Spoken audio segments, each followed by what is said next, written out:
रामराम मंडळी, व्हिडिओ महत्त्वाचा आहे. व्हिडिओ पूर्ण बघा, कारण व्हिडिओमध्ये जे मी माहिती मांडणार आहे ते योग्य आहे का अयोग्य आहे ते तुम्ही सांगा आणि कमेंट करा. व्हिडिओ असा आहे, काल धर्मेंद्र प्रधान यांनी राजीनामा दिला हे खरं आहे, पण शिक्षा मंत्री केलं कोणाला? ज्या मंत्र्याकडं ऑलरेडी पहिलेचे 2 खाते, एक राशन आणि दुसरं पेट्रोलियम, हे 2 खाते असताना तिसरं खातं त्याच मंत्र्याकडे दिलं शिक्षा मंत्री म्हणून. कारण ज्या माणसाला एक खातं सांभाळणं नाही गेलं ते माणूस 3 खाते सांभाळेल का? शिक्षा मंत्री करायला बी माणूस का दुसरे या भारत देशात काय दुसरं कोणी होतं काय नव्हतं तेच म्हणा. काय तो एकटाच होता का एकाकडे 3 खाते द्यायला?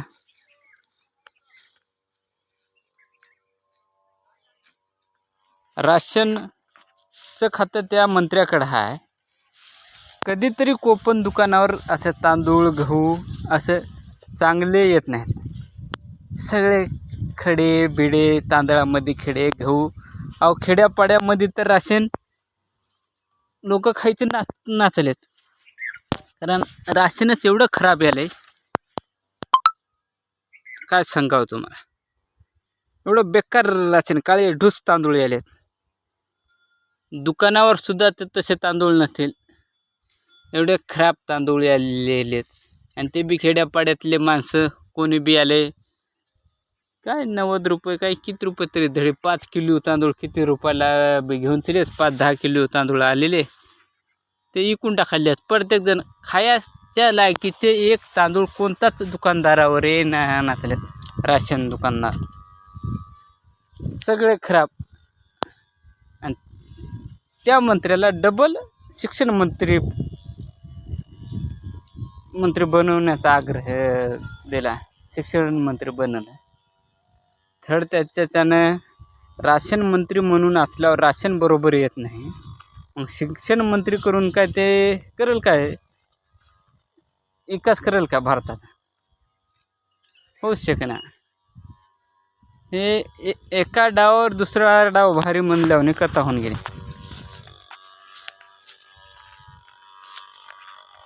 पेट्रोलियम मंत्री आहेत, त्यानंच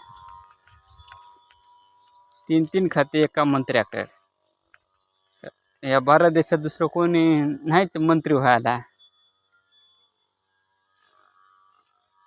डायरेक्ट त्याच्याकडे 3 खाते म्हणल्यावर किती अवघड आहे.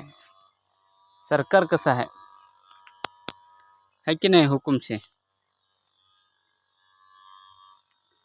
अहो धड याच्यानं 20 लाख पोरायचा नेटचा पेपर घेणं होईन ना नीट.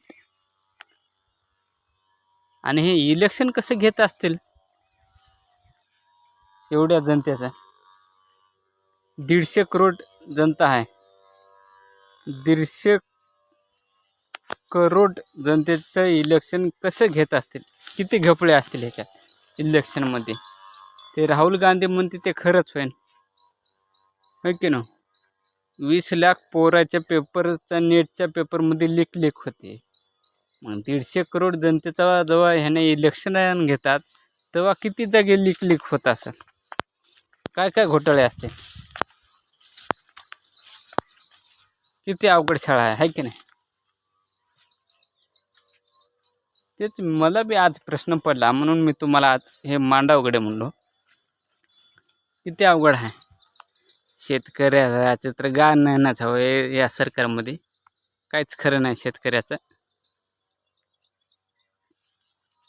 शेतीवर जो माणूस शेतीवर राहायला आधार आहे त्या माणसाचं या काळात काहीच खरं नाही बघा. ज्याचा काही जोडधंदा आहे तोच माणूस इथून पुढे जगू शकत, पण आपण शेतीवर आधारित असणारा माणूस जगणं फार लय मुश्किल आहे. त्याकरता शेतीवर काहीतरी जोडधंदा करायला पाहिजे प्रत्येक नवतरुणानं. आपण शेती करतो म्हणून कोणती बी गोष्ट जमणार नाही. कारण का शेतीत असं परवडेल असं काही होतच नाही शेतीमध्ये. प्रत्येक त्याच्या मालाला भाव होता, प्रत्येक गोष्टीला भाव आहे, पण शेतकऱ्याच्या कोणत्या मालाला झटा भाव नाही, काहीच नाही. देव वाटलं द्यायचं, घेऊ वाटलं घ्यायचं, बळजबरी धंदा आहे. चालतं मंडळी. जय जवान जय किसान. व्हिडिओ बघत चला, असेच नवनवीन व्हिडिओ आपण टाकू. तो कमी बी आज रिकामा हाव, माळाला बैल चारवाला. धन्यवाद मंडळी.